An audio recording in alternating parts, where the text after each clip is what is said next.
यहोवा परमेश्वर मेरा भाग।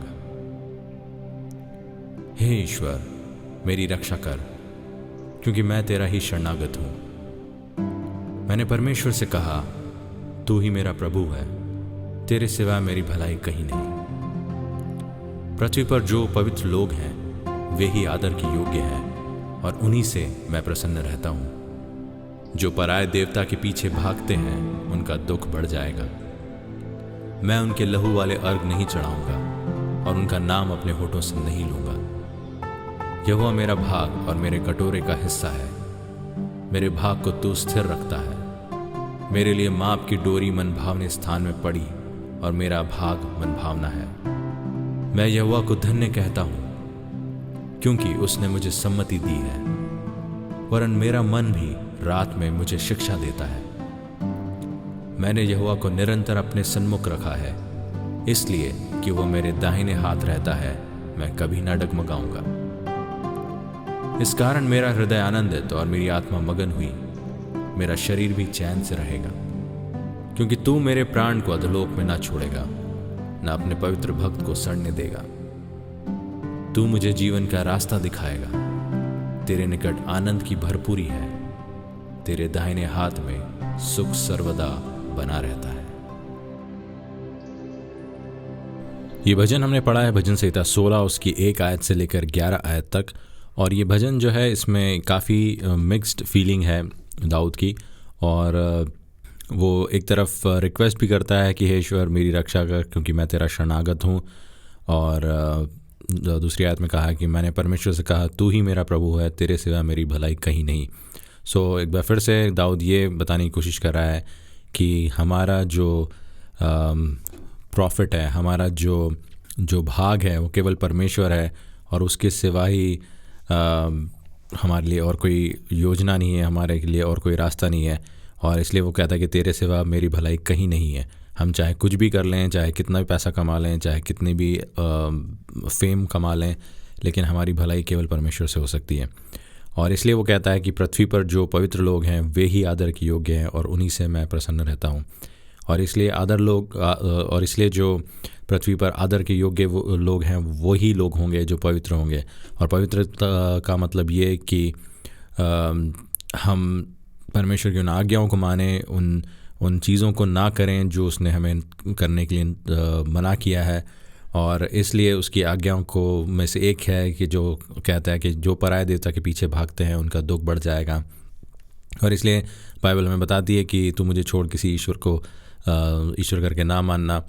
और इसलिए हमको ये बात को ध्यान में रखना है कि परमेश्वर का हम अनादर ना करें। फिर वो ईश्वर हमारा पैसा हो सकता है, वो ईश्वर कोई मूर्ति हो सकती है, वो ईश्वर कोई मनुष्य हो सकता है, लेकिन हमें परमेश्वर के सिवाय और किसी को अपना परमेश्वर नहीं मानना है।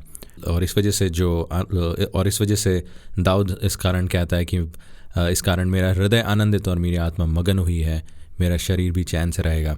क्योंकि जब हम परमेश्वर के ऊपर भरोसा रखते हुए चलते हैं तो एक अजीब सी शांति हमारे मन में रहती है। हम चाहे किसी भी पेंडेमिक में हो या किसी भी सिचुएशन में हो, हमें शांति हमेशा महसूस होती है। और इसलिए वो खुद इस बात को रियलाइज़ करता है, क्योंकि तू मेरे प्राण को अधोलोक में ना छोड़ेगा, ना अपने पवित्र भक्त को सड़ने देगा।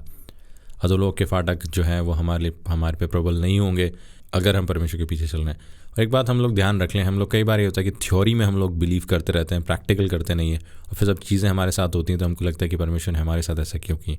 अगर हम घुटनों पर नहीं आ रहे हैं, अगर हम हमारी हरकतों को नहीं बदल रहे हैं, अगर हम हमारी जो वर्ल्डली फ्लैशी डिज़ायर्स हैं उनको नहीं चेंज कर रहे हैं, तो फिर हम हमारे जीवन में कोई आशीष नहीं देख सकते। और हो सकता है कि फिर हमें वर्ल्डली चीज़ें मिल जाएं, हो सकता है हम पैसा कमा लें, हो सकता है हम चीज़ें कर लें, लेकिन देन उसके बाद जब हमारे पे दुख आता है या जो चीज़ें नहीं होती हैं तो फिर हमको ऐसा लगने लगता है कि परमेश्वर ने हमारे साथ ऐसा क्यों किया। हमारी गलती को हम परमेश्वर के ऊपर थोपते हैं और हम ये सोचते हैं कि परमेश्वर ने ऐसा किया, लेकिन ऐसा नहीं है। परमेश्वर हम अपने भक्त को सड़ने नहीं देता, और इसलिए वो अधोलोक में नहीं लेके जाएगा यदि हम उसके पीछे चल रहे हैं तो। और इसलिए हमें प्रैक्टिकल होने की ज़्यादा ज़रूरत है, रादर देन हम ये सोचते रहें कि हमने बस बाइबल पढ़ ली है, हमने प्रार्थना कर ली तो हमारा काम हो गया। We need to be practical. हम सोचें कि कैसे उसको हम आदर करें, कैसे उसको हम हर बात में फर्स्ट प्रायोरिटी दें। और इसलिए ये हमारे लिए बहुत ज़रूरी है। और इसलिए वो कहता है 11वीं आयत में कि तू मुझे जीवन का रास्ता दिखाएगा, तेरे निकट आनंद की भरपूरी है, तेरे दाहिने हाथ में सुख सर्वदा बना रहता है। और इसलिए वो हमें जीवन का रास्ता दिखाएगा, चाहे फिर हम कैसी भी परिस्थिति में हों। तो हम लोग इस बात को एक बार फिर से रियलाइज़ करें कि परमेश्वर, यहोवा परमेश्वर ही मेरा भाग है, और उसके अलावा और कोई कुछ नहीं है। और इसलिए हमें ज़रूरत है कि हम पवित्र बने, और इसलिए पवित्र लोग ही आदर के योग्य होंगे, और ये ज़रूरी है कि हम पवित्र बने। इसलिए बाइबल बताती है कि पवित्र बनो क्योंकि मैं पवित्र हूँ। सो इसलिए हम लोग एक बार फिर से परमेश्वर के सन्मुख आएँ। यदि ये आपने पहली बार सुना है तो उसको लाइक करें और सब्सक्राइब करें। और सबसे ज़्यादा लाइक और सब्सक्राइब से ज़्यादा मैं इसको कोई ऐसा कमर्शियल एंगल नहीं देना चाहता, लेकिन इन सब से बढ़कर मैं चाहता हूँ कि हम सरेंडर करें परमेश्वर के प्रति। और एक बहुत अच्छा सरमन मैंने सुना था, एक बहुत छोटा सा मैसेज मैंने सुना था, और उसमें कहा गया था कि surrendering to the will of God does not mean to give up, but it means to give in to the will of God.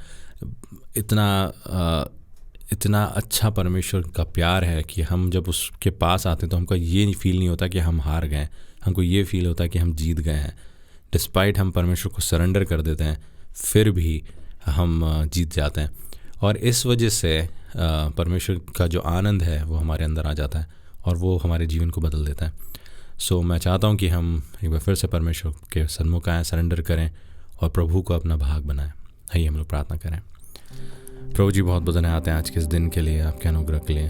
पिताजी, इस योग्य तो नहीं है कि आपसे कुछ मांगे, लेकिन प्रभु जी हम आपके सन्मुख आते हैं और एक बार फिर से आपसे विनती करते हैं कि हमें उद्धार दें। प्रभु जी हमारी मदद करें, हमें नया कर दें, हमारे पापों को क्षमा करें, क्योंकि प्रभु जी आप ही ने बलिदान दिया है, केवल आप ही ने वो सच्चा बलिदान दिया है जिसकी वजह से हमारे पाप क्षमा हो सकते हैं। हमारी मदद करें प्रभु जी, हमारी सहायता करें। Let your will be done father. आप हमारे जीवनों को छुएं प्रभु जी। और प्रभु जी, जो कोई भी इसको सुन रहा है वो इसलिए ही सुन रहा है कि उसको आपकी तलाश है, और इसलिए प्रभु जी आप उसको आशीषित करें। और प्रभु जी होने दें कि आपके छूने के द्वारा वो चंगा हो सके, चाहे वो बीमारी हो, चाहे परेशानी हो, चाहे फाइनेंशियल इश्यूज़ हो, चाहे कुछ भी हो। प्रभु जी हम सब कहीं ना कहीं तकलीफ़ में है, परेशानी में है, लेकिन यदि आप हमारे साथ हैं तो फिर हमारा विरोधी कौन हो सकता है। और इसलिए प्रभु जी होने दें कि आज हम एक बार फिर से अपने आप को आपके सन्मुख रख सकें और अपने आप को प्रभु जी आपका भाग चुन लें। आप हमारी सहायता करें। बहुत बहुत धन्यवाद है प्रभु जी सारी बातों के लिए जो आपने हमें दी है, सारी आशीषों के लिए जो आपने हमें दी है। यीशु नासरी के नाम से मांगते हैं, आमीन।